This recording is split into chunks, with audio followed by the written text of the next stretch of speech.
बहुजन पैगाम YouTube channel पर आज उत्तर प्रदेश से और दिल्ली से दो मुख्य मेहमान आए हुए हैं जो अपने विचारों से पूरे देश को एक नई दिशा देंगे।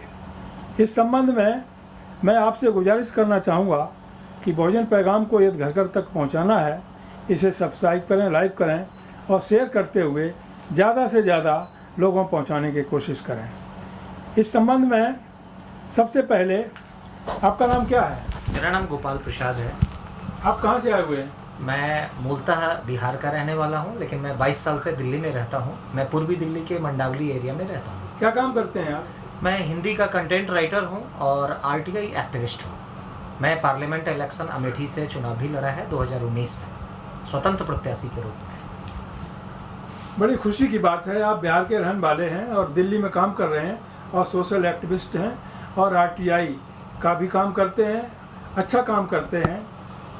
आपसे मैं जानना चाहूँगा कि लोग कहते हैं कि बहुजन समाज की आबादी देश में 85% है और आज तक इस देश में बहुजनों की सरकार नहीं बन पाई, क्या कहना चाहेंगे? देखिए, आज जो सबसे बड़ी जो चुनौती है बहुजन समाज के सामने, वो है कनेक्ट द पीपल, लोगों को जोड़ना। लोगों को जब तक हम एक अपनी बड़ी पावर को दिखाएंगे नहीं, तब तक कोई भी जो ऑब्जेक्टिव है वो पूरा नहीं हो सकता।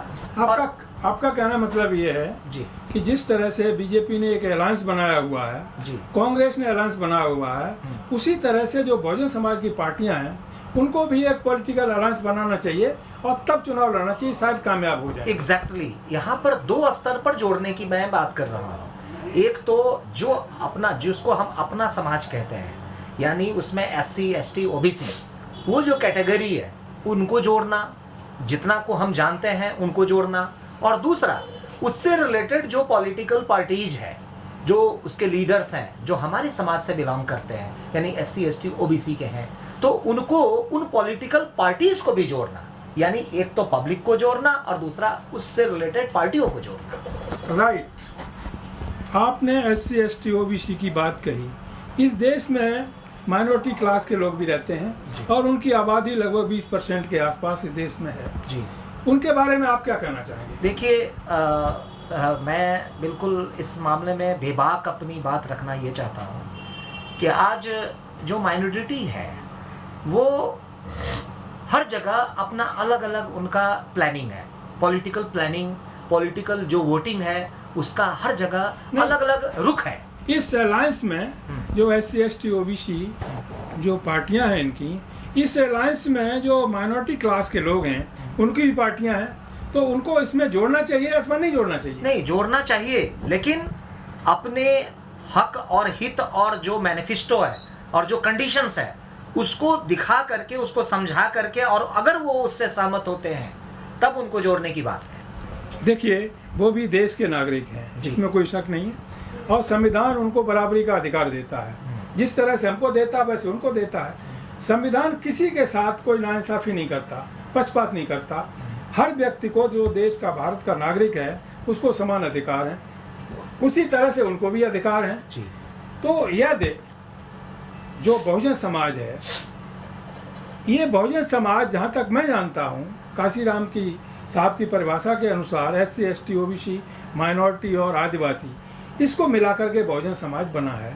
तो इसका यदि एक पॉलिटिकल अलायंस बन जाता है तो एक कैंडिडेट आता है यदि किसी पार्टी का, उसके पीछे एक कैंडिडेट आपका जाता है, तो शायद आपकी जीत हो सकती है। आपका क्या कहना है? देखिए, मैं आपसे अलग इसी संदर्भ को आगे बढ़ाते हुए मैं एक जो हमारी जिज्ञासा है, वो उस जिज्ञासा को आपके समक्ष रूबरू कर रहा हूँ। और वो ये है कि माइनॉरिटी के साथ आज स्थिति ये है कि बिहार में वो RJD के साथ होता है, यूपी में वो सपा के साथ होता है। Right, please. हाँ, वो तो यानी किसी भी पॉलिटिकल पार्टी के साथ वो स्टेबल नहीं है। उनका टारगेट ये है कि जो भी भाजपा को हराएगा हम उसके साथ होंगे। तो ये जो कंडीशन है, भाजपा को हराने वाली जो सिनेरियो है, हमें इन चीजों और तथ्यों को समझना पड़ेगा। देखिए, कांग्रेस भी कहती भाजपा को हराना है, केजरीवाल भी कहते भाजपा को हराना है, ममता बनर्जी भी कहती भाजपा को हराना है, शिवसेना भी कहती भाजपा को हराना है, बीएसपी कहती भाजपा को हराना है, सपा भी कहती, सभी कहते भाजपा को हराना है जी। तो वो कहते हैं तो उसमें गलत क्या करते हैं? नहीं, गलत कुछ नहीं कहते, लेकिन मैं इसके संदर्भ में एक ही बात कहता हूँ कि पॉलिटिकल सिनेरियो और पॉलिटिकल मैथमेटिक्स, इस दो चीज़ों को आपको समझना पड़ेगा। हर पॉलिटिकल पार्टी का अपना मैनिफेस्टो होता है अलग, हर पॉलिटिकल पार्टी का अपना मैथमेटिक्स होता है, तो हमें अपने मैथमेटिक्स पर चलना है। लिसन टू मी जी। आप राजनीति में व्यक्तिगत मैथमेटिक कोई वैल्यू नहीं रखता। जब अलायंस की बात हो रही है तो जब अलायंस में सबका अलायंस नहीं होगा तब तो फिर कोई जीतेगा ही नहीं। आपने कैंडिडेट अपना खड़ा कर दिया, उन्होंने कर दिया, उन्होंने कर दिया, तब तो कोई फायदा ही नहीं हुआ अलायंस बनाने का। अलायंस बनाने में अपनी पर्सनल विचार, पर्सनल ईगो को सेटिस्फाइड करना पड़ता है। ठीक है, आप इस बंद, आपका क्या नाम है? GK Sharma. Mister GK Sharma, आप कहाँ से आए हुए हैं? उत्तर प्रदेश से। उत्तर प्रदेश। उत्तर प्रदेश में कहाँ से? उत्तर प्रदेश में मेरा मूल जनपद आजमगढ़ पड़ता है। आजमगढ़ पड़ता है। फिलहाल कहाँ रह रहे हैं? फिलहाल तो मैं यहीं गाजियाबाद में हूँ। गाजियाबाद में रह रहे हैं। इस संबंध में जो पॉलिटिकल अलायंस, बहुजन समाज की पॉलिटिकल अलायंस की बात हो रही है, इस संबंध में सभी जितनी पार्टियां हैं, SC, ST, OB, आदिवासी और मुस्लिम समाज की, माइनॉरिटी क्लास की, उनको सबको एक प्लेटफॉर्म आकर के एक अलायंस पॉलिटिकल बनाना चाहिए, तभी ये सत्ता में आ सकते हैं। क्या विचार हैं आपके? देखिए, जो मेरा विचार जहाँ तक है कि एक महागठबंधन तो बनना ही चाहिए, लेकिन उसकी भूमिका में पर्दे के पीछे है कौन, पहले तो ये ओपन होना चाहिए। दूसरी चीज़ मैं ये कहना चाहूँगा, जो बाबा साहब के संविधान के तहत 1930 और 31 में जो जातीय जनगणना हुई थी, उस समय हमारा देश गुलाम था, उससे जो सूची बनी उसमें डिप्रेस क्लास के लोगों को छोड़ दिया गया। बाबा साहब ने अनुच्छेद 330 के तहत व्यवस्था बना दिया और 340 को वहीं छोड़ा। ये सबसे बड़ी खाई है जो हमारा बहुजन समाज आज बिखरा हुआ है, एक नहीं हो पा रहा है। ये सबसे बड़ी खाई है कि अनुच्छेद 340 जब तक पूर्ण रूप से लागू नहीं होगा तब तक हम 85% पर मोहर नहीं मार पाएंगे। आप सही कहते हैं। देखिए, बाबा साहब ने OBC को आरक्षण देने के लिए 340 की व्यवस्था बनाई थी संविधान में। उस समय की परिस्थितियों के अनुसार बाबा साहब अकेले थे, उसे लागू नहीं होने दिया। किन लोगों ने? क्योंकि ना OBC का कोई पढ़ा लिखा आदमी था, ना SC ST का कोई आदमी था। लेकिन बाद में मंडल कमीशन बना और उसको यह 340 का व्यवस्था नहीं होती तो मंडल कमीशन बनता ही नहीं तो आरक्षण नहीं मिलता। इसकी वजह से वो 340 के तहत वो इम्प्लीमेंटेशन होने जा रही है। आप देखते हैं कि पूरे देश में हमको इतिहास पढ़ाया जाता, हमने पढ़ा, आपने पढ़ा, बच्चों ने पढ़ा। बहुजन समाज के जो लोग कुर्बान हो गए देश की खातिर, न्याय की खातिर, समता की खातिर, उनका कोई इतिहास नहीं है। इस पर बहुजन समाज का इतिहास बनना चाहिए, नहीं बनना चाहिए? बिल्कुल बनना चाहिए। जब देश का इतिहास ही नहीं होगा, महापुरुषों का योगदान का कहीं जिक्र ही नहीं होगा, तो वह देश तरक्की क्या करेगा? वह देश हमारा राष्ट्र देश कैसे हो पाएगा? आपका क्या कहना है? देखिए, आपने बहुत अच्छा और महत्वपूर्ण विषय रखा है, बहुजन समाज का इतिहास और उसकी आवश्यकता। मैं इसके संदर्भ में मुझे अब तक 22 साल की अवधि में मैं दिल्ली में विभिन्न कार्यक्रमों में शरीक रहा हूँ। डॉक्टर अंबेडकर भवन भी जाने का अवसर प्राप्त हुआ है और पार्लियामेंट स्ट्रीट के पास जो कार्यक्रम होते हैं, मैं उसमें मैं केवल इतिहास के बारे में बोल रहा हूँ। वहाँ पर जब मैं बुक स्टॉल देखता हूँ और तब मैं जो बहुजन साहित्य को देखता हूँ तो मेरा सीना चौड़ा हो जाता है कि हमारे बहुजन समाज में भी अच्छे अच्छे लेखक अच्छी हेडलाइंस के साथ अब किताब का प्रकाशन शुरू हुआ है। ये एक शुभ संकेत है और इसको बढ़ावा दिए जाने की आवश्यकता है। हमें अपने बहुजन लेखकों को, कवियों को, रिसर्चर्स को प्रोत्साहित करना होगा। उसके लिए अवार्ड की व्यवस्था देनी होगी, उनको पारितोषिक देना चाहिए, उनको मेडल देना चाहिए, जिससे उसकी हौसला अफजाई हो सके और वो दुगुने क्या 10 गुने स्पीड से उस इतिहास संचयन का और इतिहास को लेखन का वो काम कर सके। देखिए, इस संबंध में आपने बाबा साहब का नाम लिया। बाबा साहब डॉक्टर अम्बेडकर ने कहा था कि जिस समाज का इतिहास नहीं होता और जो लोग अपने इतिहास को जानते नहीं हैं वो भावी इतिहास नहीं बना सकते। इसलिए आप लोगों के विचारों से भी ये सिद्ध होता है कि बहुजन समाज का देश में इतिहास होना चाहिए। इस संबंध में इससे पहले एक कैलेंडर इतिहास के रूप में इनॉग्रेट हुआ था, पूरे देश में बांटा गया। आपके सामने भी दिखाई दे रहा है। इसी तर्ज पर लोगों के विचार आए थे कि सर बहुजन समाज का इतिहास बनना चाहिए, उस पर काम शुरू हो गया है। तो ये देश के जो भावी नौजवान हैं, बच्चे आएंगे, जब पढ़ेंगे तो उनको अपना इतिहास पता रहेगा। ठीक है, इसलिए बहुजन इतिहास बनना जरूरी है।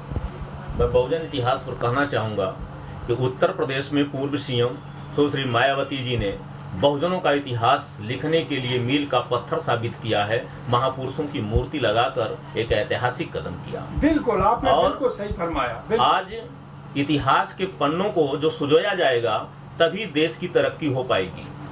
हम कामगार क्षेत्र से आते हैं, इस देश को बनाने में हमारे लोग काम किए हैं। आज जो बड़े बड़े शहर दिखते हैं ना, पहले एक छोटा सा चौराहा होता था, गांव के फुटपाथ रास्ते होते थे, वहां पर नाई, धोबी, मोची, बढ़ई, लोहार, इन जातियों के लोग बैठकर छोटी छोटी दुकानें फुटपाथ पर लगाते थे। इसके बाद उसका डेवलप हुआ, बढ़ा, इसके बाद उनका निर्माण आगे बढ़ाया, बड़े बड़े शहर बसाए। तो ये कामगार जातियां हैं, बहुजन के लोग हैं, इतिहास इनका है और इतिहास रहेगा, इसे मिटाया नहीं जा सकता।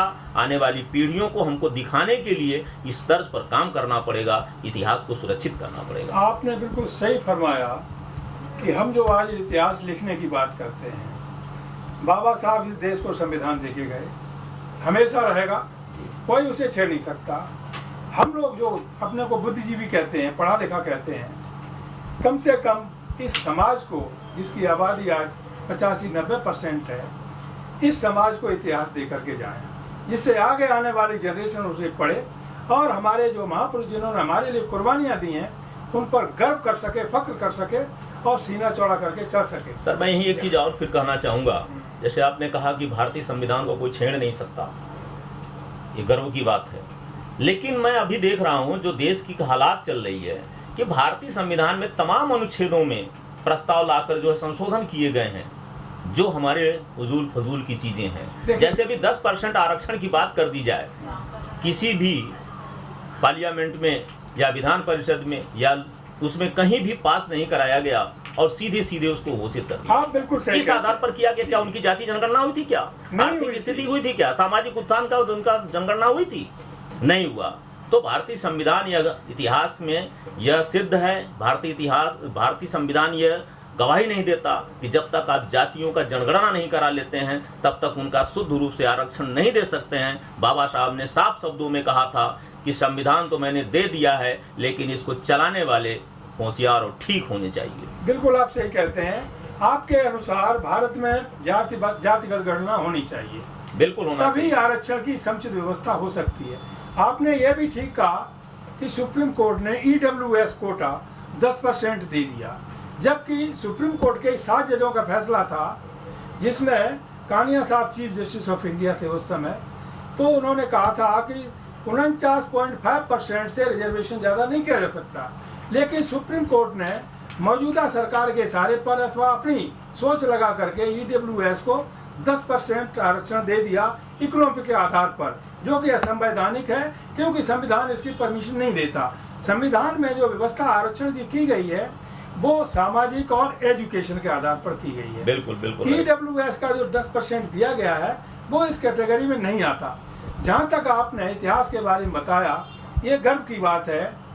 हम लिखने की बात करते हैं और पूर्व मुख्यमंत्री उत्तर प्रदेश सुश्री मायावती जी ने वो इतिहास साक्षात लोगों के सामने खड़ा कर दिया, चाहे लखनऊ हो, चाहे दलित प्रेरणा केंद्र नोएडा हो, चाहे गौतम बुद्ध यूनिवर्सिटी हो, चाहे कुछ भी हो, वो काम करके दिखाया जिसको किसी की कल्पना भी नहीं थी। इसलिए सत्ता जरूरी है। जब तक सत्ता आपकी नहीं आएगी तब तक आप कुछ भी नहीं कर पाएंगे। इसी संबंध में सर, बहुजनों के लिए एक बहुत बड़ा मैं संदेश देना चाहता हूँ कि जो हम एक महागठबंधन की बात क्यों कर रहे हैं, ये आज आने वाले परिवेश में इसकी सख्त आवश्यकता है कि बहन जी ने जब अपने उत्तर प्रदेश में उस मील के साबित पत्थरों को जब लगाया, गुलाबी कलर के पत्थर लगे, तो उस पत्थरों को लोगों ने बर्दाश्त नहीं कर पाया और कहा कि बहन जी ने सारे पैसे को पत्थरों में फेंक दिया।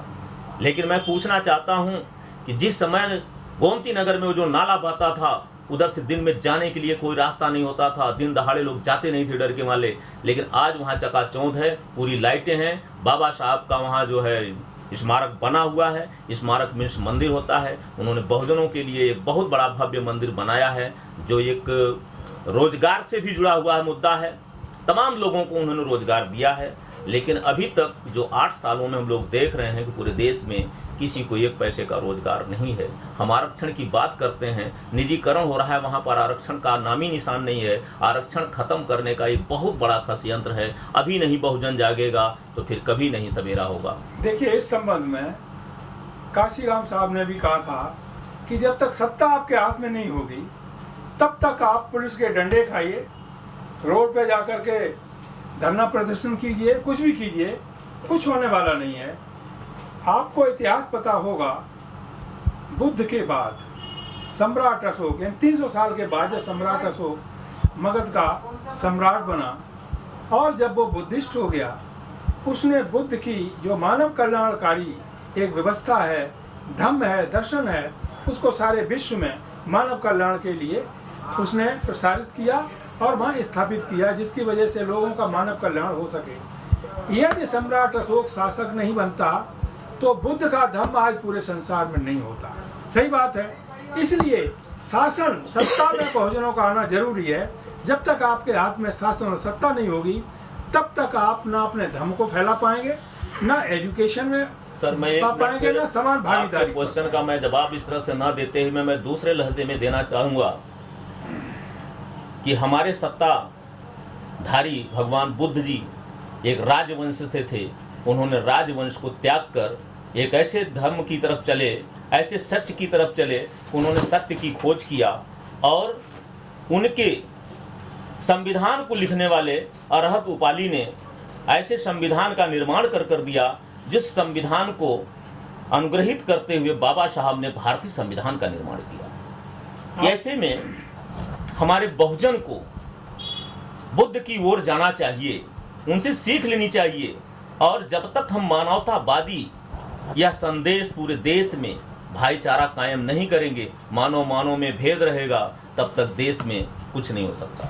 देखिए, आप देख रहे हैं बाबा साहब ने 3 स्लोगन दिए थे: शिक्षित बनो, संगठित रहो, संघर्ष करो।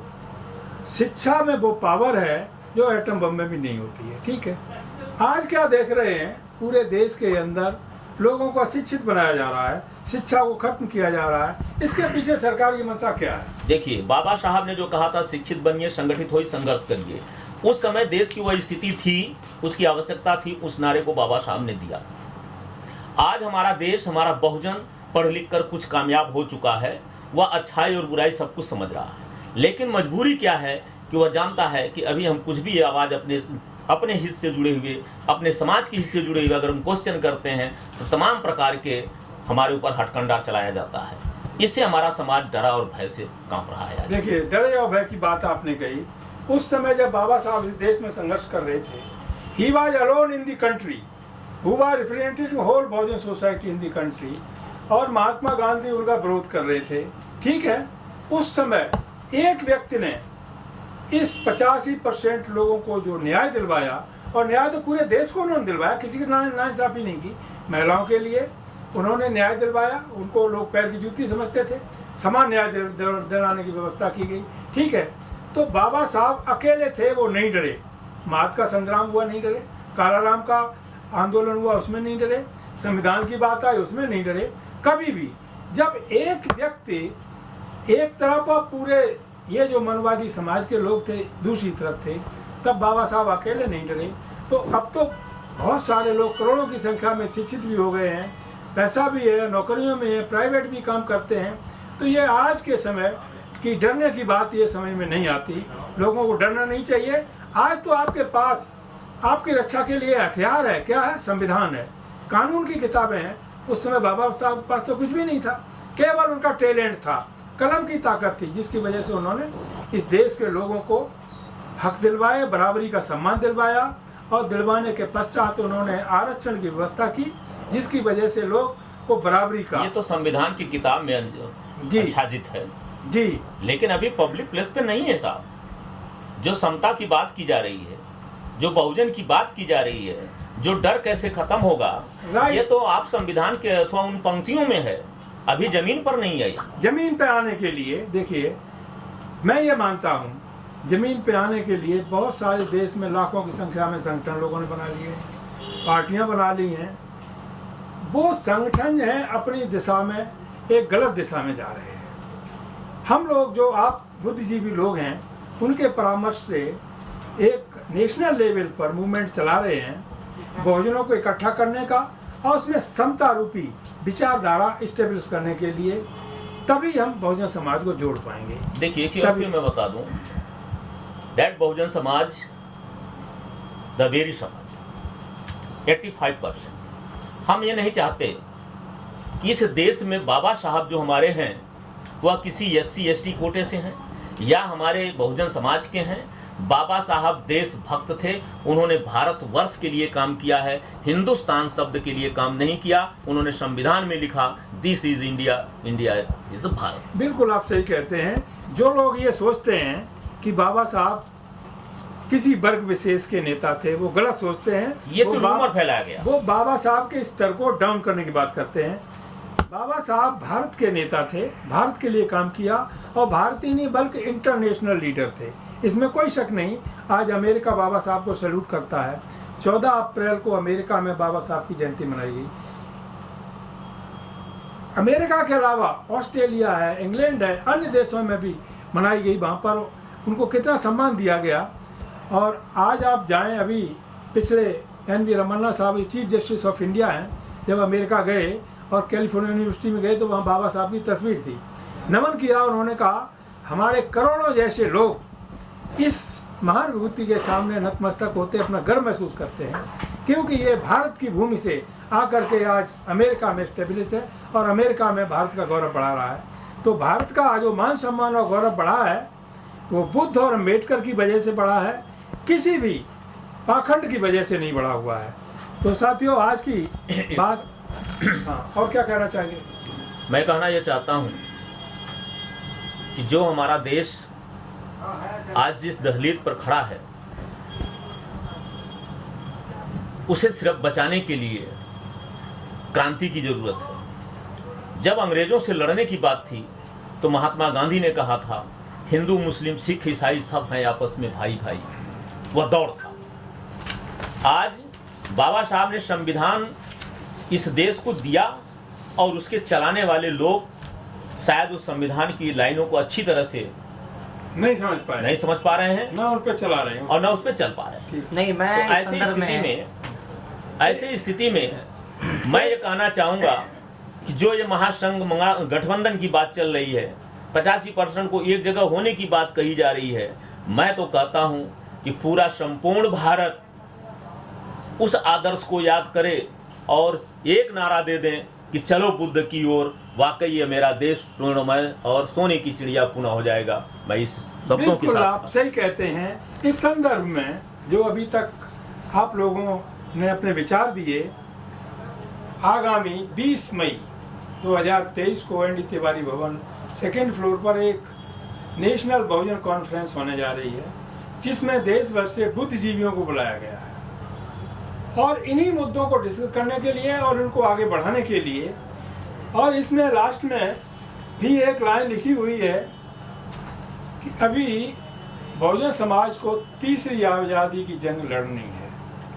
आज लड़ो चाहे कल लड़ो, बगैर लड़े आप स्वतंत्र नहीं हो सकते किसी कंडीशन में। इस तीसरी आज़ादी के लिए आगामी 20 मई को जो एक कार्यक्रम इनवाइट किया गया है, मैं हाथ जोड़कर पूरे देश के तमाम बुद्धिजीवी साथियों से आग्रह करूंगा कि उस मीटिंग हॉल में पहुंचकर अपने विचार देते हुए तीसरी आज़ादी की जंग में खड़ा होकर अपना नाम इतिहास में लिखवाएं। Thank you very much. आपको क्या कहना है इसके बारे में? देखिए, मैं 3 बिंदुओं के ऊपर मैं मात्र अपना विचार रखना चाहता हूँ जो छूट गया मेरे ख्याल से।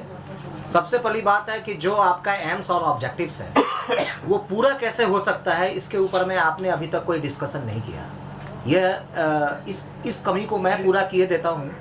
और आज आवश्यकता इस बात की है कि जो बहुजन साहित्य का जो मटेरियल है और उसके ऊपर में जो कार्य करने की आवश्यकता है, गवर्नमेंट का जो शिक्षा मंत्रालय है, मानव संसाधन मंत्रालय जिसे पहले कहते थे, अब शिक्षा मंत्रालय हो गया है, उसमें साहित्य अकादमी नाम की एक संस्था है। और दूसरा इतिहास रिसर्च संस्थान है। ये दोनों संस्थानों का महत्वपूर्ण योगदान हो सकता है हमारे बहुजन साहित्य को गढ़ने में। हमें आवश्यकता है इस दिशा में पहल करने की। जब गवर्नमेंट का फंड है तो उस पर हमारे बहुजन समाज का अधिकार क्यों ना हो, पहली बात। दूसरी बात यह है कि आपके जो भी इंपॉर्टेंट इश्यूज हैं उनके ऊपर में कैसे काम किया जा सकता है, इसका ब्लूप्रिंट लाने की आवश्यकता है। इस पे महत्वपूर्ण बुद्धिजीवियों के विचार आने की आवश्यकता है और उसको क्रियान्वित करने की आवश्यकता है। नीति तभी काम करती है जब नीयत साफ हो। सरकार की नीयत कभी भी बहुजन समाज को अधिकार देने की नहीं रही है। इसके लिए हमें अपना प्रेशर ग्रुप बनाना पड़ेगा। हमें अपने समाज के जो क्रीम जो लोग हैं उसको पहले इकट्ठा करना होगा और उनको उसकी एम्स और ऑब्जेक्टिव्स बताने पड़ेंगे, और तब उसके बाद उन सारे चीज़ों को पृष्ठांकित करने के बाद उन सबों के चीज़ों को इम्प्लीमेंट कराना होगा। वही काम 20 तारीख को होने जा रहा है और आपको ये जान के खुशी होगी कि देश भर से जो बुद्धिजीवी लोग हैं उन्हीं को कॉल किया गया है। आज आप इस इंटरव्यू में शामिल हुए, बहुत बहुत बड़ा धन्यवाद आप लोगों को। और मैं चाहूँगा कि आपने जो अपने विचार दिए हैं, देश के लोग जब इनको सुनेंगे तो अच्छा महसूस करेंगे और आपस में जुड़ने की और दूसरों को जोड़ने की कोशिश करेंगे। इन्हीं शब्दों के साथ जय भीम, जय भारत, नमो बुद्धाय।